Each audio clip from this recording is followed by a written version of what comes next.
All right. Hey, everybody. Welcome. Thank you so much for joining us. Today's a little bit different. We're streaming this on Friday, normal time, 4 p.m. Pacific. Let's do some Pathfinder Friday. However, just to let you know, this is a pre-recorded thing. It's actually the day before. We're expecting some more ice and snow and all those things, and it's not a lot of ice and snow, let me tell you. But up here in the Pacific Northwest, it doesn't take much to completely shut down the roads. So I'm anticipating that we're not going to be here when we usually do the stream. And so I thought, let's try and find something that we can do that doesn't need a lot of interaction. Maybe not have a lot of Q&A with it. We were going to do the Kira episode, continuing our iconic series, but we also didn't want to do that because we figured y'all might have some questions, and so we're going to postpone that one until hopefully next week. We'll see. But in the meantime, what we decided to do, because it's a winter wonderland out there, is James came up with the idea that we're going to talk about snow and colder climates and temperatures to be found in Golarion. So everybody welcome. Yeah, James hey, Jacobs. how's it going? Hey, welcome. So so it was kind of a thing where we were like, let's either rerun an old show. Yeah, that's no good. Or we'll record something new but sacrifice the Q&A part of it. Sorry. And so, you came up with the idea of let's do snowy and icy things, which I think is a genius idea.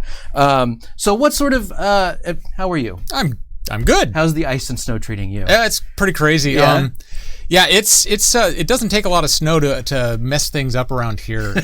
We're just not used to it. We don't have the infrastructure for it. And like looking at the forecasts coming up for tomorrow and Saturday, it's going to be pretty crazy because the ground's already frozen. It's already ice fall. It's not going to start melting. It's just going to just plaster us. And so I've got all my supplies. I've got, like I was saying earlier, just cans of tuna fish in the cupboards, and so that's all I need. But I think the first thing is you brought a little proof about just how bad it is in your neck of the woods. Yeah, I woke up on Monday morning and out my window was some snow, and there's my cat Shimmy like looking out the window, like, why is it so weird? What is that?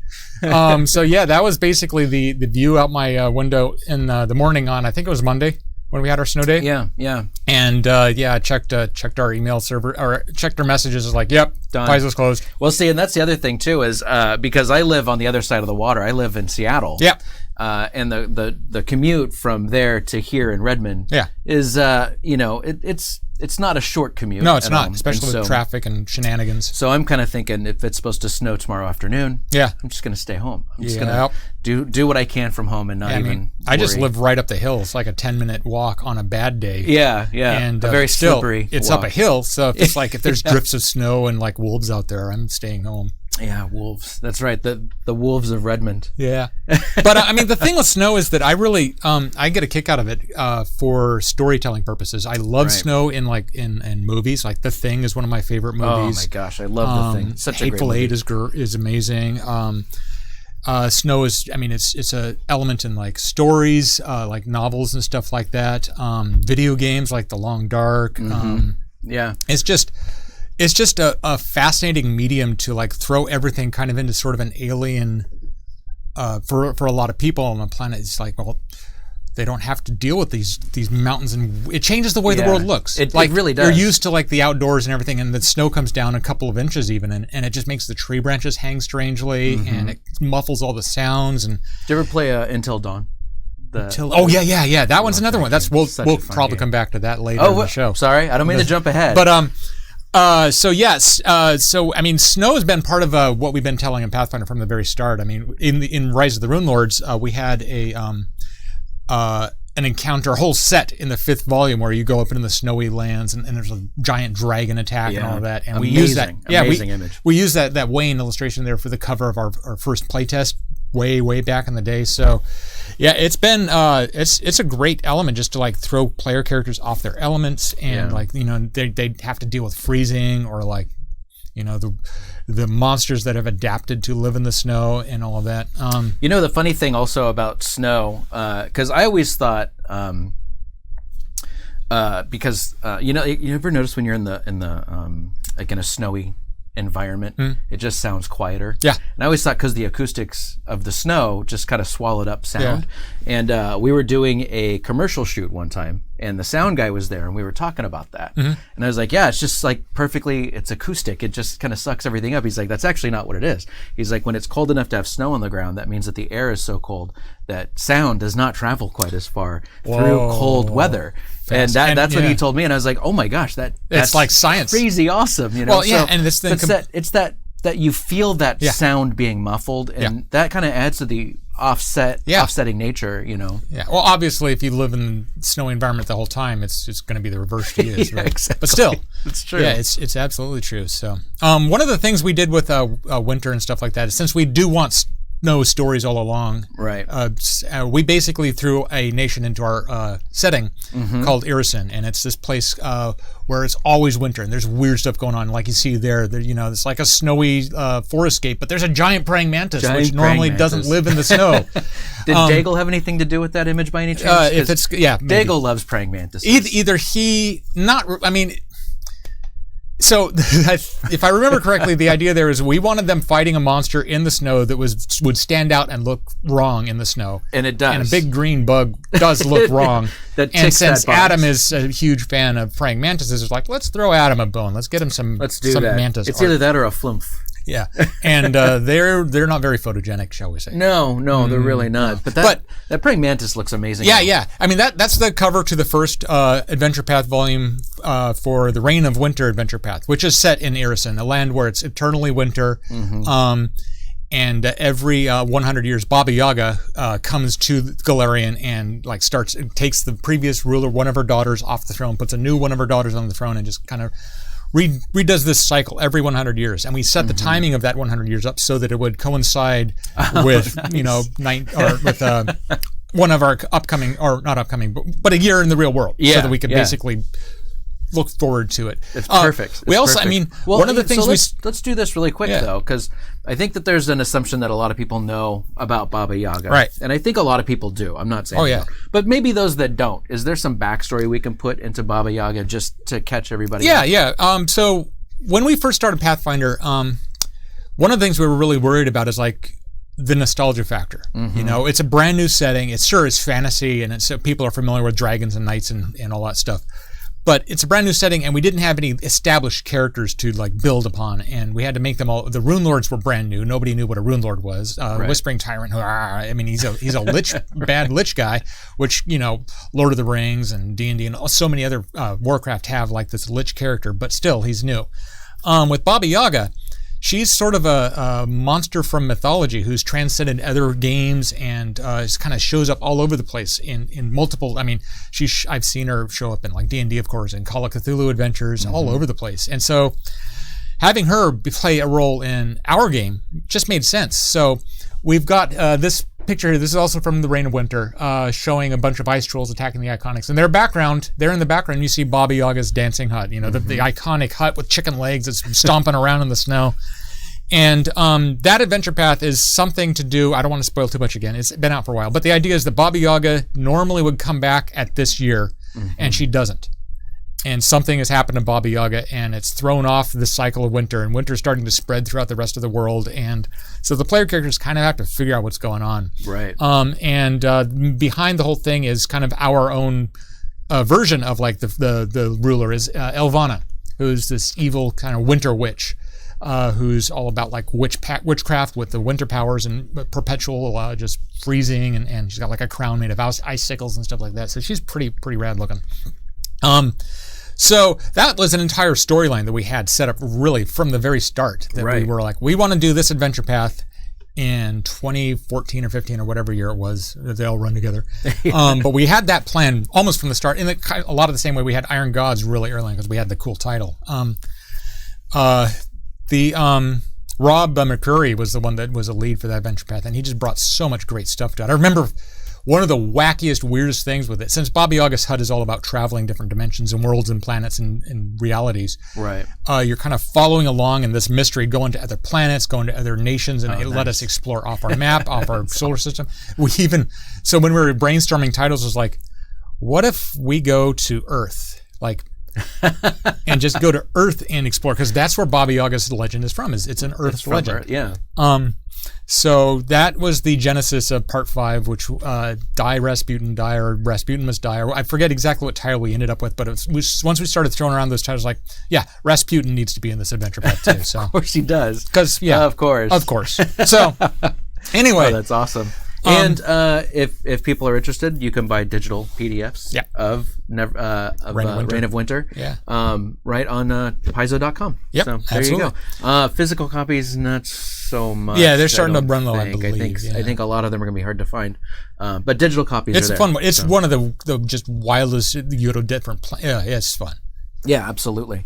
And honestly, for people who aren't super deep into the Golarion lore, it's ironically a pretty good one to have your first dip into, because it goes places where everybody is there for the first time, Right. So there's a lot of establishment in it. It doesn't really throw you into the deep end from the world lore stuff. It kind of throws you into the deep end on the Wahoo, but yeah, absolutely. But then again, like you said earlier, the ice and the snow and the environment and all that kind of stuff. Yeah, it's weird. Just that extra layer of things to worry about, So it's awesome. All right, so what do we have next here? Oh, there's Kashtakai. This little person. One of the toughest names. Anybody that watched the Starfinder show on Wednesday will know that I could not say archipelago.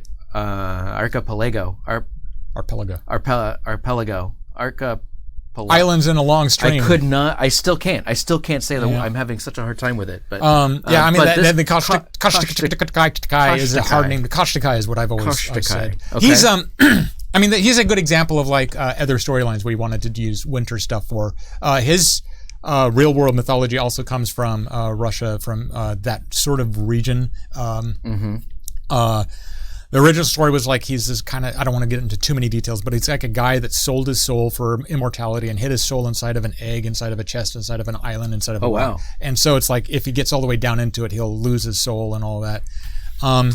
He's also, D&D has traditionally presented him as like an evil overlord of giants. So you can see in that art we had all those little skulls threaded into his beard and stuff, which is a great way to establish scale. And those are human skulls then? Either human skulls or other giants. He's pretty big. I didn't even think about other giants. But so we've done a couple of adventures focusing on this guy. He's one of the demon lords in our setting, the demon lord of cold and wrath and all of that. So he's not a friendly fellow. And there's a lot of like cool stories we can tell about him. Yeah, see what I did? Yeah, look at you, Pun Master.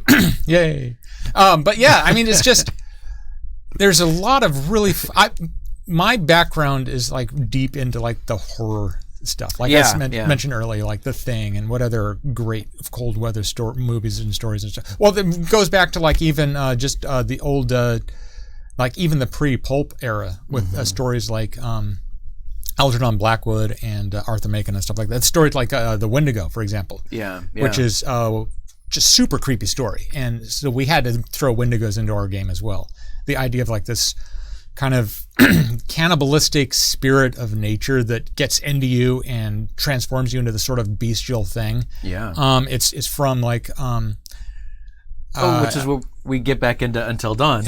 Which features didn't even Wendigo make that stuff. connection up just now. I was like, oh wait, that's what you were talking about. Yeah, okay. I mean, Wendigos are interesting too because on one level they for a while were like kind of obscure monsters, unless you got into like horror and stuff like that. Of course, he's been brought into the Lovecraftian mythos, particularly by August Derleth, who created Ithaca. Oh yeah, and kind of tied that in with the Wendigo mythology. There's been several movies, particularly Until Dawn, which was done with Larry Fessenden, who's also done a movie called Wendigo. The Last Winter is about a Wendigo, which is really cool that he directed. He's done a lot of Wendigo-themed things too.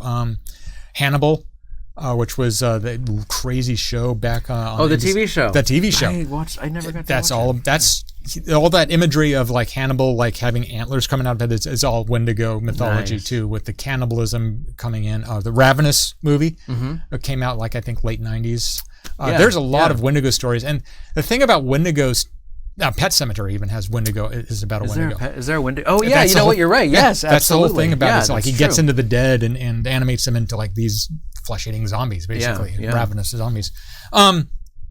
It's always been one of my favorite monsters because it's so. I mean, cannibalism is so creepy and taboo, combined with like it's an elk-headed creature in a lot of these mythologies and stuff like that, and the idea of flesh-eating elk is just creepy.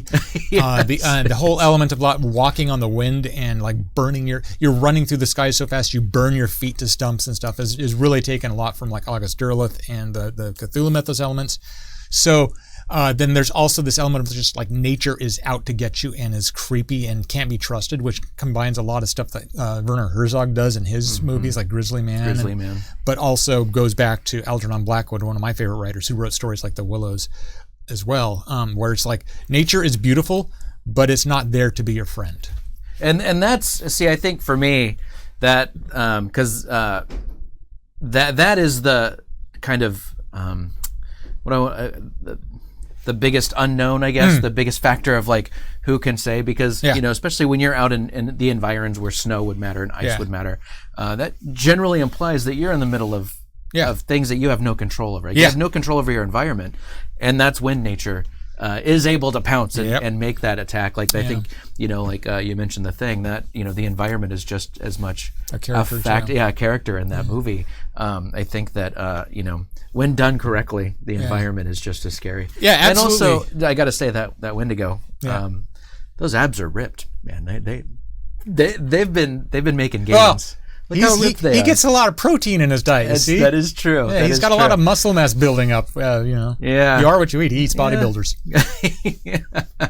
That's fair. That's very fair. It's true. Works out a lot. Obviously, he works his feet off. Works the bone. Exactly. Environments is just such a great element. I mean, you could do other things like throw people into deserts and throw people into like oceans and stuff like that. But the thing with those sorts of things is they don't really creep. You know what I mean? Ocean, like remote islands, I think deserts ocean, and stuff like that. I think out of everything, I think deep ocean, like black ocean, has that has that same feeling. Yeah, but it's not like snow, because snow is something that, of course, in the in the northern and southern Antarctic regions, it's there all the time. Right, mountaintops is there all the time.